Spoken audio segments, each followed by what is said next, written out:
kerajaan menambah bilangan hospital untuk rawatan kes COVID-19 seperti dinyatakan Perdana Menteri Tan Sri Muhyiddin Yassin dalam perutusan khas disambut baik rakyat sekaligus mengawal penularan jangkitan wabak global itu.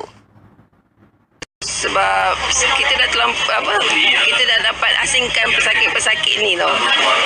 Jadi tak adalah pesakit yang masalah lain dengan yang virus ni bercampur. Sangat-sangat baik. Sangat-sangat setuju.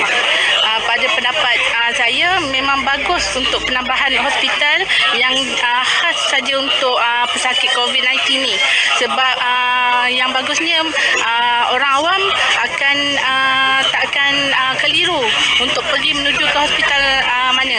Dia akan menuju ke hospital yang dihaskan saja dan tak akan bercampur dengan pesakit-pesakit lain supaya mengelakkan penyakit itu tersebarlah.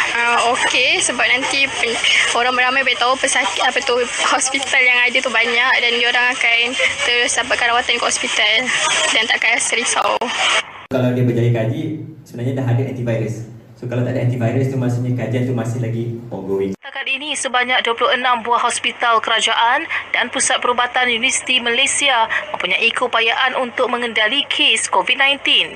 Untuk tujuan sama, kerajaan turut menjalin kerjasama dengan hospital swasta, hospital bawah Kementerian Pertahanan dan hospital universiti. Selain itu, sebanyak 57 hospital kerajaan dan 170 klinik kesihatan di seluruh negara kini bersedia melaksana saringan kesihatan ke atas mereka bergejala penyakit COVID-19.